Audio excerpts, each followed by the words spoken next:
제가 나이가 들수록 하나 그 마음속에 달라지는 느낌이 있는데 아기들이 너무너무 예쁘고 사랑스럽다는 거예요.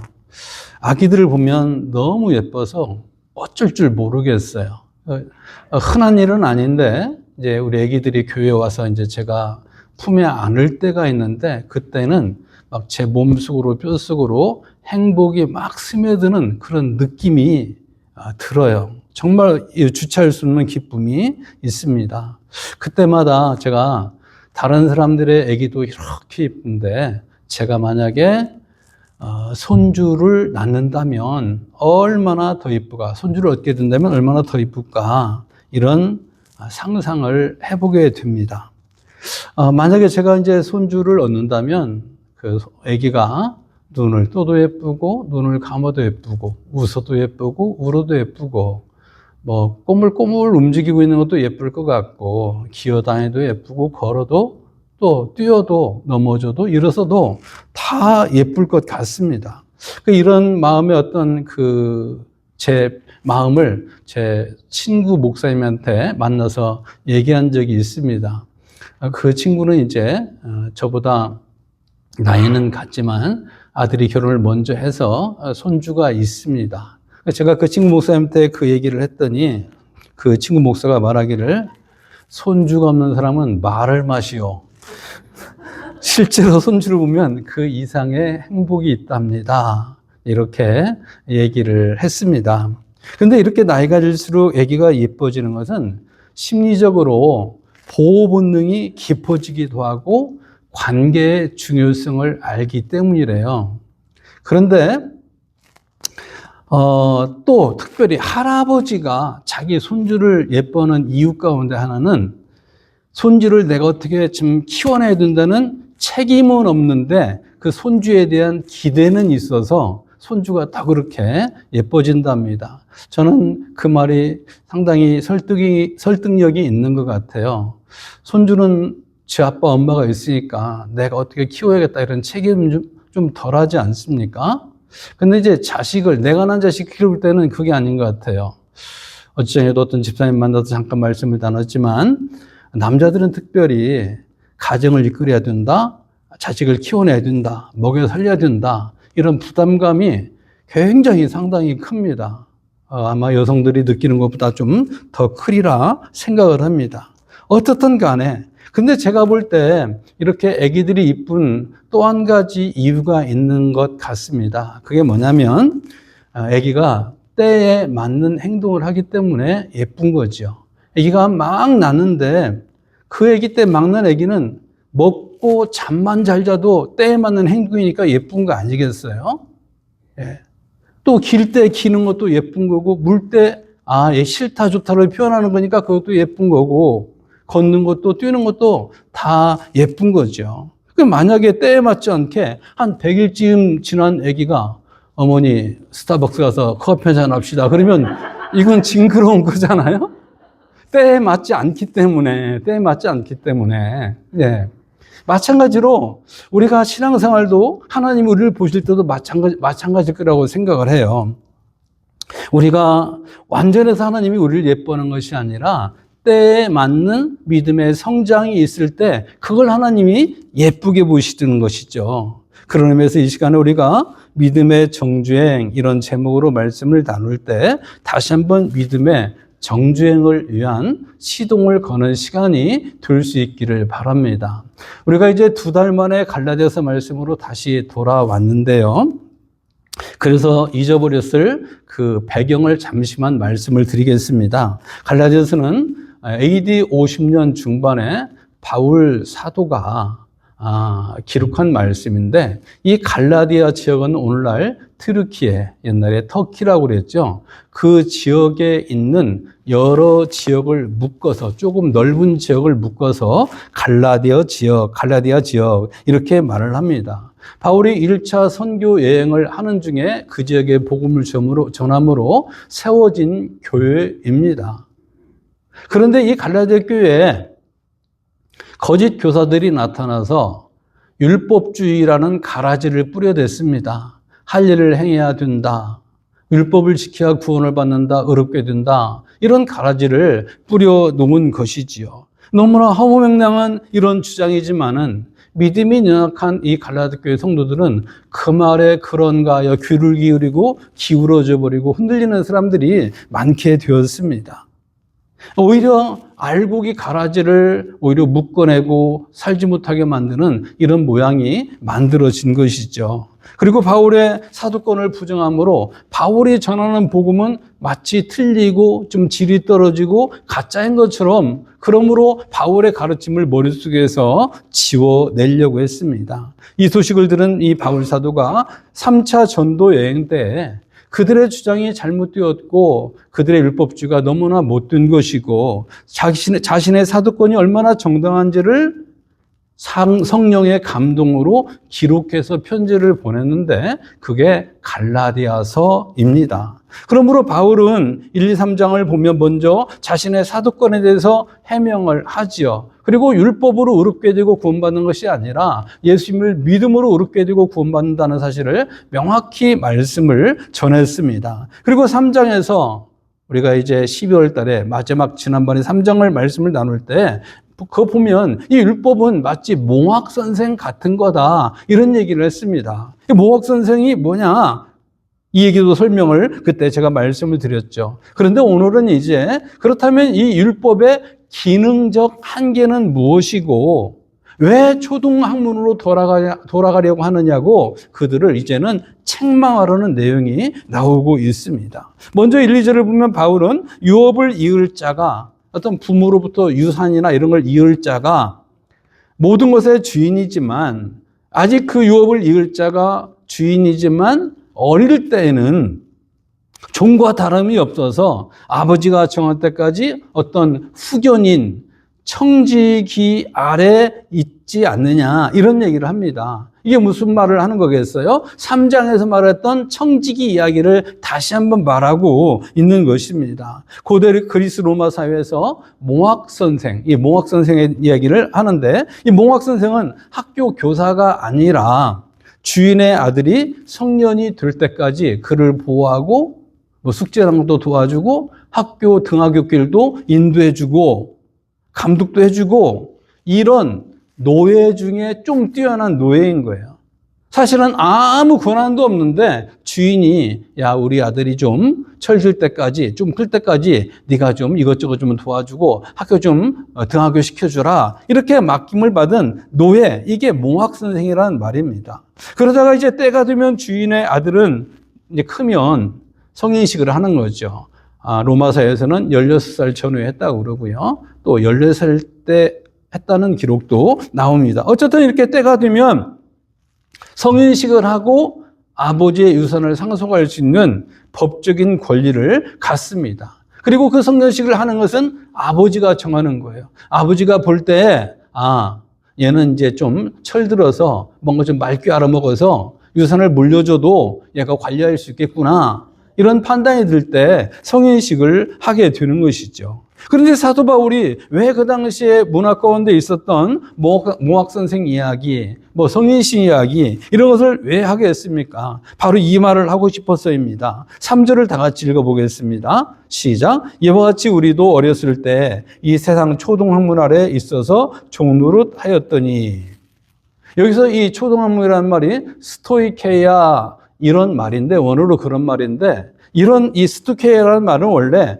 헬라 사회에서는 세상을 구성하고 있다고 그들이 생각하는, 헬라 사람들이 생각하는 세상을 구성하는 요소, 물, 불, 흙, 공기, 이 4가지 요소를 가리켜서 스토이케야, 초등학문이라고 했던 것입니다. 그런데 이 말이 이제 신약 성경에서는 종교적 지식이 미성숙한 단계, 또 어떤 분야에 있어서 매우 초보적인 단계, 이런 사람들을 가리키는 말로 스토이케야, 초등학문이라고 표현을 했습니다. 그런데 바울이나 갈라디 교회 성도들도 오늘 우리가 했던 말씀을 보니까 우리도 과거에 그렇게 초등학문 아래서 종노릇했다, 이렇게 말을 합니다. 바울 자신을 포함해서 갈라디 교회 너희들도 그러지 않았느냐.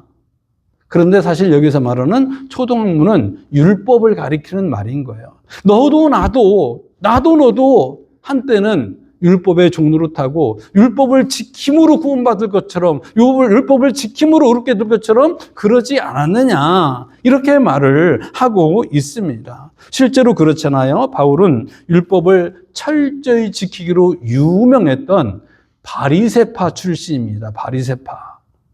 그 당시에 바리새파, 사두개파, 에세네파 뭐 이런 열심당원 등등이 있었는데 율법을 아주 큰 과학조처럼 지키려고 했던 사람들이 바로 이 바리새파였어요. 바울이 바로 그 출신입니다. 그리고 빌립보서 3장 6절을 보면 자기를 가리켜 말하기는 나는 율법의 의로는 흠이 없는 자다. 율법적으로 볼 때는 나는 흠이 없는 사람이다. 얼마나 그가 율법을 잘 지키는 사람이었느냐.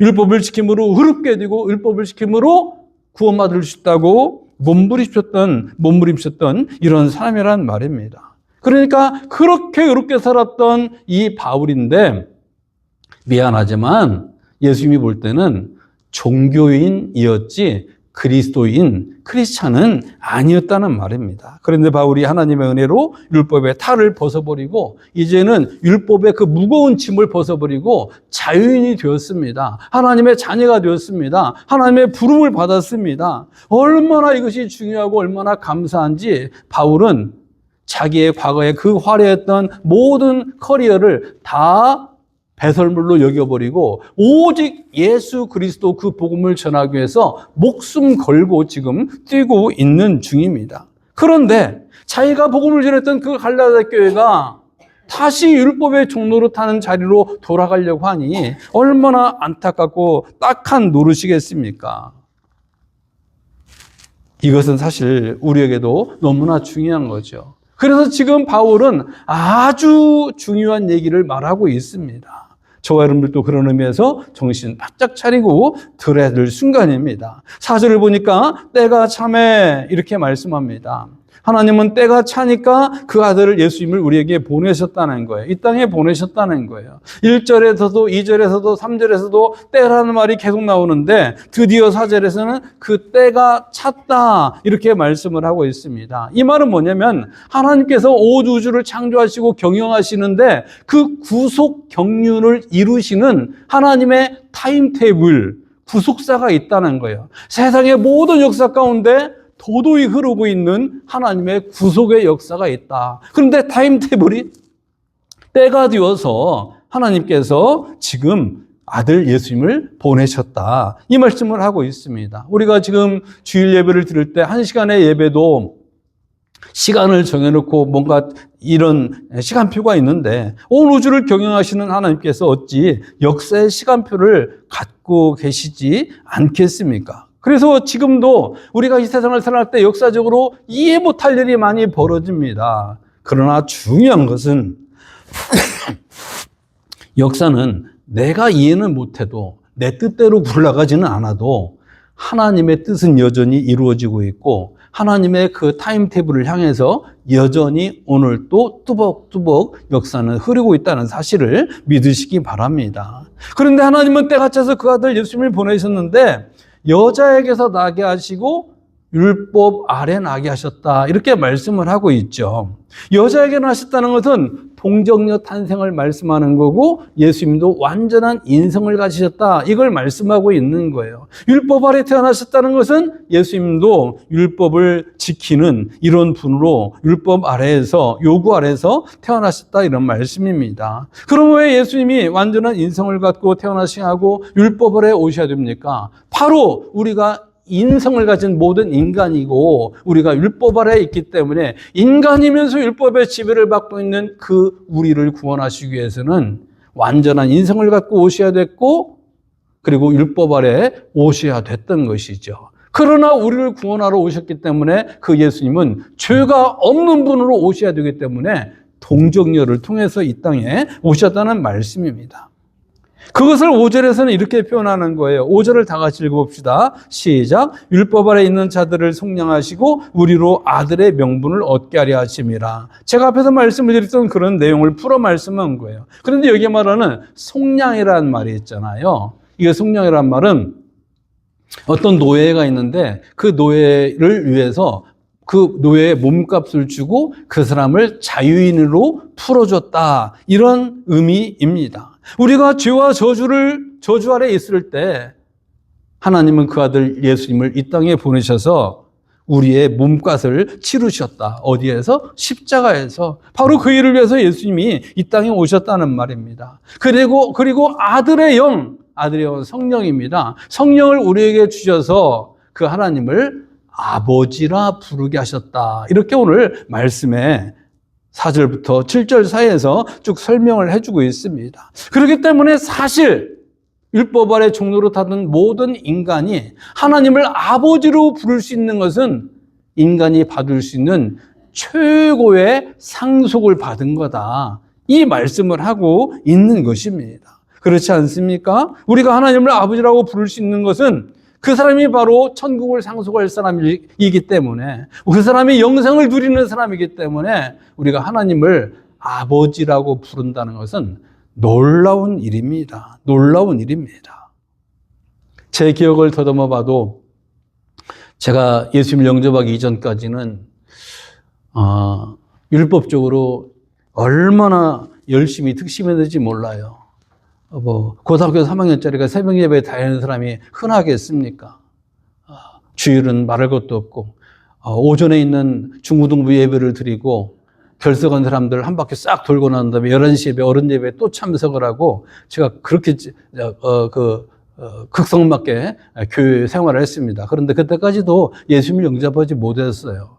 그런데 그때 어른 예배에 들어가 보니까 대표교도라는 장로님, 권사님 이런 분들이 나와가지고 막 아버지 하면서 눈물을 뚝뚝 흘리는데 얼마나 청승맞아 보이던지, 어찌 저렇게 노인네가 하나님 아버지를 부르면서 뚝뚝 눈물 흘리는지 이해가 안 됐습니다. 그런데 제가 예수님을 영접하니까 제가 그 청승을 떨고 있는 거예요, 지금. 그런데 청승이 아니라 예수님을, 하나님을 아버지라고 부른다는 것이 얼마나 나의 특권이고 자랑이고 권리고 축복인지 모르겠어요. 지금 그 얘기를 예수님이 말씀하고 있는 것입니다. 그래서 우리가 하나님을 진심으로 아버지를 부를 수 있다면 사실은 우리는 받을 복을 다 받은 거예요. 욕심 때문에 이것도 더 저것도 더 그러고 있을 뿐이지, 적어도 천국을 상속한 사람 아닙니까? 적어도 영생을 누리고 있는 사람 아니겠습니까? 그런데 우리가 만약 신앙생활을 한다고 그러면서, 교회를 다닌다고 그러면서 구원, 영생, 천국 그런 거 말고요, 다른 것 좀 달라고요. 자꾸 이런 마음의 태도가 있다면 이것은 신앙생활을 하는 게 아닌 거예요. 그것은 우물가에 가서 숭늉을 찾는 거죠. 이거 중요합니다. 이런 사람이 바로 생명 없는 종교인인 거예요. 그 사람이 설령 목사든 장로든 권사든 아무 상관이 없이 신앙생활을 하면서 교회를 다니면서 예수님을 구하지 않고 천국을 구하지 않고 그거 말고 다른 것 좀 달라고 우리가 때를 쓰기 시작한다면 나도 모르는 사이에 종교인이 돼가는 거예요. 이런 사람은 평생 교회를 다녀도 우물가의 여인처럼 영원히 목마를 거예요. 왜냐하면 교회에서 집 사주고 차 사주지는 않아요. 복음을 주는 거죠. 교회는 달콤한 설탕물이나 구수한 숭늉을 주는 이런 공동체가 아니라 생명수 예수님을 주는 공동체라고요. 교회 와서 예수님을 구해야 된다고요. 생명을 구해야 된다고요. 단물이 아니라, 짠물이 아니라, 숭늉이 아니라 생명수 드시는 예수님을 구해야 된다는 말입니다. 그런데 안타깝게도 갈라디아 교회는 생수를 마시다가 탄산음료를 찾는 사람들이 돼버린 거예요. 숭늉을 찾는 사람이 돼버린 거예요. 바울이 볼 때 얼마나 안타깝겠습니까? 사실 이런 태도는 예수님을 만나기 전 바울 사도도 그런 사람이었고, 사실 이 세상의 모든 사람들이 그런 사람입니다. 우리의 영적인 현주소가 그렇다는 거죠. 예수님을 모른다면, 진리를 모른다면. 세상의 모든 종교는 그래서 자기들이 정한 어떤 룰, 규율 이런 걸 정해놓고 그런 것을 잘 지킴으로 구원받는다고 말하지 않습니까? 예를 들어 불교는 깨달음과 수행을 통해서 열반에 이른다. 해탈하게 된다. 이런 말을 하지 않습니까? 이슬람은 알라를 믿고 알라가 가르쳐주는 신앙 고백을 하고 기도를 하고 자선을 하고 금식을 하고 성지순례라는 이 5가지 기둥을 실천함으로 그들이 말하는 천국에 간다. 이렇게 말하지 않습니까? 그리고 힌두교는 윤회를 벗어나고 개인의 참 자아라고 말하는 어떤 아트만, 자기들 용어로 아트만과 온 우주의 실체, 그것은 브라만이라고 말하는데 이 브라만이 합일되는 것, 깨달아서 하나임을 아는 것, 이때 비로소 해탈이라는 경지에 이른다. 이렇게 말하지 않습니까? 모든 종교는 똑같아요. 근본적으로. 그러니까 성경의 가르침은 무엇입니까? 어떻게 해야 구원받는다고요? 예수님을 믿어야 구원받는다고. 뭘 믿는 거예요? 예수님께서 참 하나님이시면서도 참 인간이시고 죄가 없는 인간이시고 근데 그분이 이 땅에 오셔서 나를 대신해서 십자가에 못 박혀 돌아가시고 부활하셨음을 믿을 때 그 믿음이 곧 우리에게 구원이고 은혜다. 이렇게 말씀하고 있지 않습니까? 그러면 하나님은 그 믿음을 의롭게 보셔서 의롭다고 칭해 주시는 거예요. 그래서 칭의라는 말을 쓰는 것이죠. 그리고 아들의 명분을 주십니다. 그런데 이것은 하나님의 은혜가 아니면 깨달아지지를 않는 거예요. 어찌 그럴 수가 있느냐. 차라리 엄청난 노동의 대가를 요구한다든지 무슨 행동을 요구한다면 그럴 법할 것 같은데 그게 아니라 믿음은 구원받는다니까 어찌 이럴 수가 있느냐 이런 반응을 보이는 것이죠.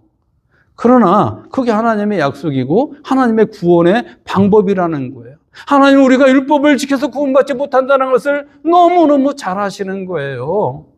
그렇기 때문에 그게 아니라 너를 대신해서 십자가를 지신 그 예수 그리스도, 너의 죄를 십자가에서 다 이루고 행하신 그 예수 그리스도의 죽음과 부활을 믿는다면, 그분이 바로 나의 주인이라고 믿는다면 나는 너를 의롭다고 칭해주고 아들의 명분을 주겠다. 이렇게 말씀을 하신 것이죠. 그래서 우리가 이렇게 이해할 수 없는 하나님의 엄청난 혜택, 이것을 조금 다른 말로 은혜라고 말하는 거죠. 은혜. 그 은혜는 이해가 안 되는데 이해가 되게 만들어주는 게 은혜고, 예수님이 뭐라고 나 때문에 십자가를 지시는가 말이 안 되는데 실제로 이루어진 것이 은혜인 것이죠. 사람이 어떻게 죽었다가 다시 살아납니까? 이해가 안 되잖아요. 그런데 죄의 문제를 해결해 주시기 위해서 예수님은 그 일을 이루셨잖아요. 그래서 은혜인 거예요. 은혜. 그래서 이 세상의 모든 구원받은 그리스도인은 공로 없이 다 하나님의 은혜로, 다 예수님을 믿음으로 구원받은 것입니다. 그것 말고 거기다 양념을 내가 좀 쳤더니 구원이 주어지더라, 이것은 가짜 믿음인 거예요. 그게 아니라 내가 뭘 했더니 구원받았다, 의롭게 되었다, 이건 다 100% 가짜 믿음입니다. 그러므로 내가 무슨 공로를 세워서 구원받아야겠다는 생각은 아예 하지 마십시오. 지워버리십시오. 내가 착한 일을 해서 구원받아야겠다, 의롭게 된다, 아예 지워버리십시오. 예수님을 믿으십시오. 오직 은혜로만 구원받음을 믿으시기 바랍니다. 그래서 구원 받으셨습니까? 그러면 예수님을 믿고 구원받은 사람답게 사십시오. 세상에서 선한 일도 하고 지갑도 열고 빛과 소금의 역할을 하며 사시기를 바랍니다. 그리고 복음을 전하십시오. 그 복음을 전하는 일에 여러분의 조그마한 노력이라도 한 숟갈이라도 보태십시오. 이게 구원받은 사람의 마땅한 삶의 방향이죠. 그런데 갈라디아 교회는 복음을 듣고 구원의 은혜를 누리다가 거짓 교사들의 유혹을 받아서 율법주의로 돌아가려고 합니다. 믿음의 정주행을 하다가 믿음의 역주행을 시동을 걸어버리는 거예요. 바울을 볼 때 그러니 얼마나 답답하고 안타깝고 불쌍하겠습니까? 그래서 9절에 보니까 어찌하여 다시 약하고 천한 초동학문 율법으로 돌아가려느냐, 이렇게 책망을 하고 있습니다. 믿음의 퇴보, 믿음의 역주행을 책망하는 거예요. 정신 차려라, 믿음의 정주행을 해라, 이런 말씀을 하고 있는 것이죠. 여러분, 그런데 이 책망이 옛날에 무슨 얘기로만 들립니까? 아니면 어쩌면 나를 향하신 말씀이겠구나라고 들립니까? 내가 과거에는 하나님의 은혜를 받고 은혜를 깨닫고 믿음의 정주행을 하다가 혹 역주행을 하고 있는 것은 아닌지요? 그래서 이 시간에 이 말씀을 듣게 하는 것은 아닐까요? 조금 더 구체적으로 적용점으로 질문을 드려보자면, 옛날에는 주일 성수를 위해서 목숨을 걸 것 같더니 슬금슬금 할아버지 바지 방구 새듯이 그냥 주일도 빠져버리고 얼렁뚱땅 넘어가 버리고 그러지는 않냐는 말입니다. 지난날에는 뜨거운 가슴으로 예배를 드리더니 어느덧 얼음장처럼 차가워서 날카롭게 남들을 비판하고 약점을 들춰내고 그런 사람은 되지 않았느냐는 말입니다.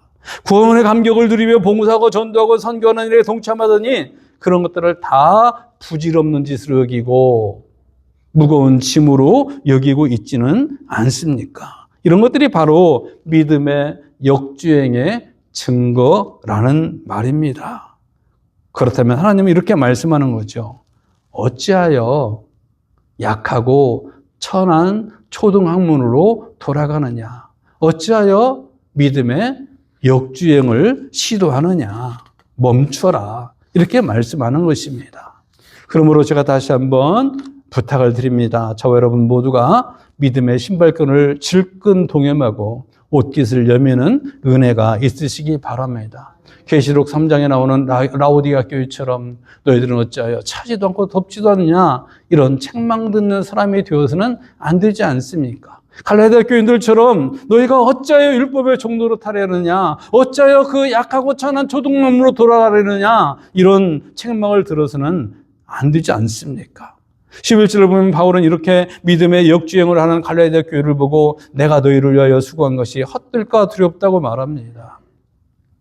갈라디아서 1장과 2장 사이를 보면 약 14년 정도 바울은 갈라디아 교회 복음을 전하고 워치업하고 있었습니다. 늘 지켜보고 있었다고요.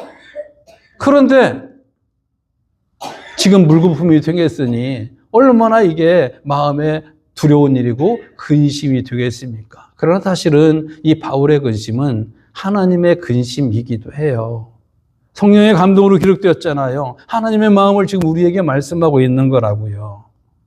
저도 여러분을 위해서 기도할 때 규모가 작은 교회의 장점이죠. 성도님들 한 사람 한 사람 다 기억하면서 목사가 기도할 수 있으니까 그런 것은 좋은 점 아니겠습니까? 여러분들 기도할 때 어떤 분 이름을 탁 떠올리면 감사가 탁 떠오르는 사람이 있어요. 그런가 어떤 사람은 이름을 기도하려고 탁 떠올리면 근심이 염려가 앞서는 분도 있습니다. 여러분들과 함께 신앙생활한 지 어떤 분은 20년이 되고 어떤 분은 15년, 10년, 몇 년, 1년, 몇 개월 이렇게 다 차이가 있지만 그 20년 동안 또 지난날 저와 여러분들을 놓고 볼 때 믿음이 눈에 띄게 성장한 분이 있는가 하면 제자리 걸어가는 분도 계시고 어떤 분은 솔직히 퇴보하는 분도 있는 것 같습니다. 저의 부족 탓이어서 가슴을 치고 기도하지만 안타까운 것은 어쩔 수 없습니다. 디모데전서 4장 15절에서 이렇게 말씀하고 있습니다. 이 모든 일에 전심전력하여 너의 진보를 모든 사람에게 나타나게 하라. 쉽게 표현하면 믿음의 퇴보를 하지 말고 역주행하지 말고 믿음의 정주행을 하라, 이런 말씀이 아니겠습니까? 세상 사람들이 이런 얘기를 합니다. 현재 별 볼 일 없는 사람이 옛날 얘기 꺼낸다고 그래요. 옛날 우리 집안이 어쩌고 아버지가 어쩌고 내가 옛날에 한때 잘 나갔었고. 현재 잘 나가는 사람은 현재 이야기를 하지 옛날 얘기를 꺼내지 않는데요. 신앙생활도 마찬가지인 것 같아요. 옛날에 내가 잘한 거 하나님이 다 기억하고 계십니다. 지금 내가 어떻게 사느냐가 중요한 것이죠. 저와 여러분은 믿음이 정체되거나 퇴보하지 않고 정주행하기 위해서 전심전력함으로 성장을 넘어서 성숙으로 나아가는 삶을 살기를 간절히 바랍니다. 그래도 우리는 온전하지 않지만 성장하는 모습을 보시는 하나님께서 할아버지가 손주를 볼 때 여전히 똥 싸도 예쁘고 울어도 예쁘고 울어도 예쁘고 때에 맞는 성장을 하고 있다면 예뻐하시는 것처럼 우리가 때에 맞는 믿음의 정주행을 한다면 그거 자체를 하나님은 100점 주실 것입니다. 한 주간도 오늘 이 말씀 기억하면서 완벽해서가 아니라 때에 맞는 성장을 이룸으로 하나님께 인정받고 칭찬받고 축복을 누리기를 예수님의 이름으로 축원합니다.